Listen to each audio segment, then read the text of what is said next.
ನಮಸ್ಕಾರ ಸ್ನೇಹಿತರೆ, welcome back to my YouTube channel.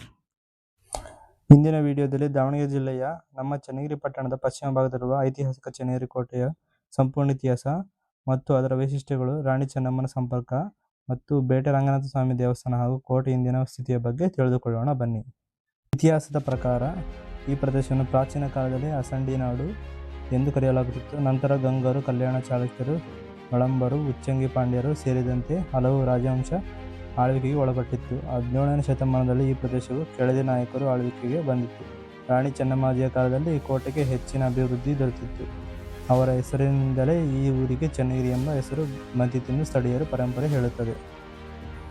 ಸುಮಾರು 200 ಅಡಿ ಎತ್ತರದ ಬೆಟ್ಟದ ಮೇಲೆ ನಿರ್ಮಿಸಲಾದ ಚನ್ನಗಿರಿ ಕೋಟೆಯನ್ನು 18ನೇ ಶತಮಾನದಲ್ಲಿ ಬಲಪಡಿಸಲಾಯಿತು. ಕೋಟೆಯ ಸುತ್ತಲೂ ಬಲವಾದ ಗೋಡೆಗಳು, ಕಂದಕ ಹಾಗೂ ಉತ್ತರ ದಿಕ್ಕಿನಲ್ಲಿ ಪ್ರಮುಖ ಪ್ರವೇಶದ್ವಾರವಿದೆ. ಕೋಟೆಯ ಶಿಖರದಲ್ಲಿ ಶ್ರೀ ಬೇಟೆ ರಂಗನಾಥ ಸ್ವಾಮಿ ದೇವಾಲಯವಿದ್ದು ಇಂದಿಗೂ ಭಕ್ತರು ಮತ್ತು ಪ್ರವಾಸಿಗರನ್ನು ಆಕರ್ಷಿಸುತ್ತದೆ. ಚನ್ನಗಿರಿ ಕೋಟೆ ಅನೇಕ ಶತಮಾನಗಳ ಇತಿಹಾಸವನ್ನು ತನ್ನೊಳಗೆ ಅಡಗಿಸಿಕೊಂಡಿದೆ. ಈ ಕೋಟೆ ಕೇವಲ ಕಲ್ಲಿನಿಂದ ಕಟ್ಟಿದ ಕೋಟೆಯಲ್ಲ, ಶೌರ್ಯ, ಸ್ವಾಭಿಮಾನ ಮತ್ತು ಹೋರಾಟದ ಸಂಕೇತವಾಗಿದೆ. ಇದೇ ನೆಲದಲ್ಲಿ ಜನಿಸಿದ ದೊಂಡಿಯ ವಾಘ್ ಎಂಬ ಯೋಧನು ಬ್ರಿಟಿಷರ ವಿರುದ್ಧ ಹೋರಾಡಿ ಇತಿಹಾಸದಲ್ಲಿ ತನ್ನದೇ ಆದ ಸ್ಥಾನವನ್ನು ಗಳಿಸಿದ್ದಾನೆ. ಈ ಚನ್ನಗಿರಿ ಕೋಟೆಯನ್ನು ಆಳಿದರೆ ದೊಂಡಿಯ ವಾಘ್ ಅವರು ಚನ್ನಗಿರಿಯಲ್ಲಿ ಮರಾಠ ಕುಟುಂಬದಲ್ಲಿ ಜನಿಸಿದರು. ಆರಂಭದಲ್ಲಿ ಹೈದರ ಅಲಿಯ ಸೇನೆಗೆ ಸೇರಿ ನಂತರ ಟಿಪ್ಪು ಸುಲ್ತಾನನ ಸೇನೆಯಲ್ಲಿ ಕುದುರೆ ಪಡೆಯ ಅಧಿಕಾರಿಯಾಗಿ ಸೇವೆ ಸಲ್ಲಿಸಿದರು. ಅವರು ಧೈರ್ಯಶಾಲಿ ಯೋಧರಾಗಿದ್ದರು. 1799ರಲ್ಲಿ ಶ್ರೀರಂಗಪಟ್ಟಣದಲ್ಲಿ ಟಿಪ್ಪು ಸುಲ್ತಾನರು ವೀರಮರಣ ಹೊಂದಿದ ನಂತರ ಮೈಸೂರು ರಾಜ್ಯದಲ್ಲಿ ಅಸ್ಥಿರತೆ ಉಂಟಾಯಿತು. ಈ ಸಂದರ್ಭವನ್ನು ಬಳಸಿಕೊಂಡು ದೊಂಡಿಯ ವಾಘ್ ತಮ್ಮದೇ ಸೇನೆಯನ್ನು ಸಂಘಟಿಸಿ ಉತ್ತರ ಮೈಸೂರು ಭಾಗದಲ್ಲಿ ಪ್ರಭಾವ ಬೆಳೆಸಿತು. ಅವರು ತಮ್ಮನ್ನು ಉಭಯ ಲೋಕಾಧೀಶ್ವರ ಎಂದು ಘೋಷಿಸಿಕೊಂಡರು. ದೊಂಡಿಯ ವಾಘ್ ಅವರ ಬೆಳೆಯುತ್ತಿರುವ ಶಕ್ತಿಯನ್ನು ಕಂಡ ಬ್ರಿಟಿಷ್ ಈಸ್ಟ್ ಇಂಡಿಯಾ ಕಂಪನಿ ಅವರನ್ನು ಅಪಾಯವೆಂದು ಪರಿಗಣಿಸಿತು. ಬ್ರಿಟಿಷ್ ಸೇನಾಧಿಪತಿ ಆರ್ಥರ್ ವೆಲ್ಲೆಸ್ಲಿ ಅವರ ವಿರುದ್ಧ ದೊಡ್ಡ ಸೈನಿಕ ಕಾರ್ಯಾಚರಣೆಯನ್ನು ಆರಂಭಿಸಿದರು. ಹಲವು ಪ್ರದೇಶಗಳಲ್ಲಿ ನಡೆದ ಯುದ್ಧಗಳ ನಂತರ 1800ರ ಸೆಪ್ಟೆಂಬರ್ 10ರಂದು ದೊಂಡಿಯ ವಾಘ್ ಯುದ್ಧದಲ್ಲಿ ವೀರಮರಣ ಹೊಂದಿದರು. ಅವರ ಹೋರಾಟದ ಬ್ರಿಟಿಷರ ವಿರುದ್ಧದ ಆರಂಭಿಕ ಪ್ರತಿರೋಧಗಳಲ್ಲಿ ಒಂದಾಗಿ ನೆನಪಾಗುತ್ತದೆ. ಚನ್ನಗಿರಿ ಕೋಟೆಯು ಈ ಹೋರಾಟಗಳ ಕಾಲದಲ್ಲಿ ಪ್ರಮುಖ ಸೈನಿಕ ಕೇಂದ್ರವಾಗಿತ್ತು. ಕೋಟೆಯ ಸುತ್ತಮುತ್ತ ದೊಂಡಿಯ ವಾಘ್ ಅವರ ಅನುಯಾಯಿಗಳು ಮತ್ತು ಬ್ರಿಟಿಷ್ ಪಡೆಗಳ ನಡುವೆ ಘರ್ಷಣೆಗಳು ನಡೆದಿರುವ ದಾಖಲೆಗಳು ಕರ್ನಾಟಕ ರಾಜ್ಯ ಗೆಜೆಟಿಯರ್ನಲ್ಲಿ ಉಲ್ಲೇಖಗೊಂಡಿವೆ. ಇಂದು ಚನ್ನಗಿರಿ ಕೋಟೆ ಕರ್ನಾಟಕದ ಹೆಮ್ಮೆಯ ಐತಿಹಾಸಿಕ ತಾಣವಾಗಿದೆ. ಕೋಟೆಯ ಮೇಲಿಂದ ಕಾಣುವ ಪ್ರಕೃತಿ ಸೌಂದರ್ಯ, ಪುರಾತನ ಗೋಡೆಗಳು ಹಾಗೂ ಬೇಟೆ ರಂಗನಾಥ ಸ್ವಾಮಿ ದೇವಾಲಯ ಈ ಸ್ಥಳದ ವಿಶೇಷ ಆಕರ್ಷಣೆಗಳಾಗಿವೆ.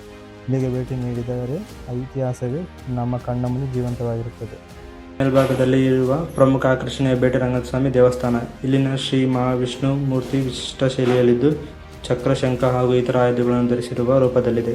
ಹಿಂದೆ ರಾಜರು ಬೇಟೆಗೆ ತೆರಳುವ ಮುನ್ನ ಈ ದೇವಾಲಯದಲ್ಲಿ ಪೂಜೆ ಸಲ್ಲಿಸುತ್ತಿದ್ದರು. ಆದ್ದರಿಂದಲೇ ಈ ದೇವರಿಗೆ ಬೇಟೆ ರಂಗ. ಇಂದಿಗೂ ಕಾಣುವ ಬೆಟ್ಟದ ಕೋಟೆಯ ಪ್ರಮುಖ ನಿರ್ಮಾಣವು ಸುಮಾರು 1770ರ ಅವಧಿಯಲ್ಲಿ ರೂಪುಗೊಂಡಿತೆಂದು ಪರಿಗಣಿಸಲಾಗಿದೆ. ಪಟ್ಟಣದ ಪಶ್ಚಿಮದಲ್ಲಿರುವ ಸುಮಾರು 200 ಅಡಿ ಎತ್ತರದ ಬೆಟ್ಟದ ಮೇಲೆ ಈ ಕೋಟೆ ನಿರ್ಮಾಣಗೊಂಡಿದ್ದು ಸುತ್ತಮುತ್ತಲಿನ ಪ್ರದೇಶವನ್ನು ಸುಲಭವಾಗಿ ಗಮನಿಸಲು ಅನುಕೂಲವಾಗುವಂತಹ ಕಾರ್ಯತಂತ್ರದ ಸ್ಥಳವನ್ನು ಆಯ್ಕೆ ಮಾಡಲಾಗಿತ್ತು. ಚನ್ನಗಿರಿ ಕೋಟೆ ತನ್ನ ರಕ್ಷಣಾ ವ್ಯವಸ್ಥೆಯಿಂದ ಪ್ರಸಿದ್ಧವಾಗಿದೆ.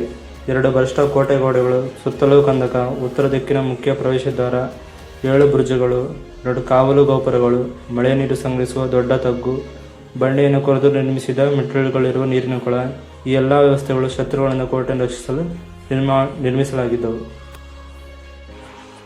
ಈ ಕೋಟೆ ಕೇವಲ ಒಂದು ಪ್ರವಾಸಿ ತಾಣವಲ್ಲ, ಕೆಳದಾಡಳಿತದ ಪ್ರಮುಖ ರಕ್ಷಣಾ ಕೇಂದ್ರ, ಸುತ್ತಮುತ್ತಲಿನ ವ್ಯಾಪಾರ ಹಾಗೂ ಸಂಚಾರ ಮಾರ್ಗಗಳ ಮೇಲಿನ ನಿಗಾ ಕೇಂದ್ರ, ಸೈನಿಕ ದೃಷ್ಟಿಯಿಂದ ಅತ್ಯಂತ ಪ್ರಮುಖ ಕೋಟೆ. ಇದರ ಕಾರ್ಯತಂತ್ರದ ಸ್ಥಾನಮಾನದಿಂದಾಗಿ ಹಲವು ರಾಜವಂಶಗಳ ಗಮನ ಸೆಳೆದಿತ್ತು. ಪ್ರಸ್ತುತ ಕೋಟೆಯ ಹಲವು ಭಾಗಗಳು ಕಾಲದ ಹೊಡೆತಕ್ಕೆ ಸಿಲುಕಿ ಹಾಳಾಗುತ್ತಿವೆ. ಕೆಲವು ಕಾವಲು ಗೋಪುರಗಳು ಬಹುಶಃ ಕುಸಿದಿದ್ದು ಪುರಾತತ್ವ ಇಲಾಖೆಯ ಸಂರಕ್ಷಣೆಯ ಅಗತ್ಯವಿದೆ. ಆದರೂ ಕೋಟೆಯ ಮೇಲಿಂದ ಕಾಣುವ ಚನ್ನಗಿರಿ ಪಟ್ಟಣ ಹಾಗೂ ಸುತ್ತಮುತ್ತಲಿನ ನಿಸರ್ಗ ದೃಶ್ಯ ಅತ್ಯಂತ ಮನಮೋಹಕವಾಗಿದೆ. ಕೋಟೆಯ ಭೇಟಿ ನೀಡಲು ಸೂಕ್ತವಾದ ಸಮಯ ಅಕ್ಟೋಬರ್ನಿಂದ ಫೆಬ್ರವರಿವರೆಗೆ ಭೇಟಿ ನೀಡುವುದು ಉತ್ತಮ. ಬೆಳಗ್ಗೆ ಅಥವಾ ಸಂಜೆಯ ವೇಳೆಗೆ ಕೋಟೆಯ ಮೇಲಿಂದ ಕಾಣುವ ಸೂರ್ಯಾಸ್ತಮ ಹಾಗೂ ಸೂರ್ಯೋದಯ ದೃಶ್ಯ ವಿಶೇಷ ಅನುಭವವನ್ನು ನೀಡುತ್ತದೆ.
ಇಂದಿಗೂ ಈ ದೇವಸ್ಥಾನದ ಕೆಲಸಗಳಿಗೆ ಈ ಬಾವಿಯಿಂದ ನೀರು ಪೂರೈಕೆಯಾಗುವುದು.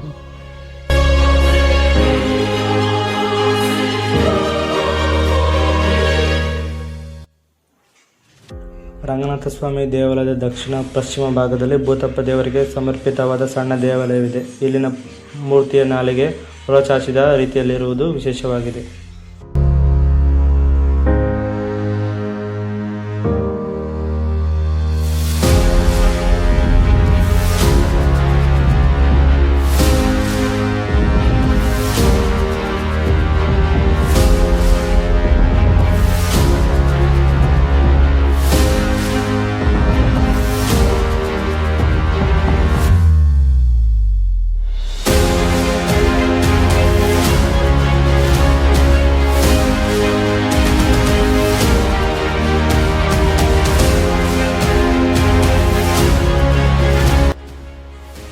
ಸಾವಿರಾರು ಕಥೆಗಳನ್ನು ತನ್ನೊಳಗೆ ಆಡಿಸಿಕೊಂಡಿರುವ ಚನ್ನಗಿರಿ ಕೋಟೆ ಕರ್ನಾಟಕ ಐತಿಹಾಸಿಕ ಪರಂಪರೆಯ ಅಮೂಲ್ಯ ಸ್ಮಾರಕವಾಗಿದೆ. ನೀವು ದಾವಣಗೆರೆ ಜಿಲ್ಲೆಯ ಕಡೆಗೆ ಪ್ರವಾಸ ಹೋಗುವ ಯೋಜನೆ ಹೊಂದಿದ್ದರೆ ಈ ಕೋಟೆಗೆ ತಪ್ಪದೇ ಭೇಟಿ ನೀಡಿ.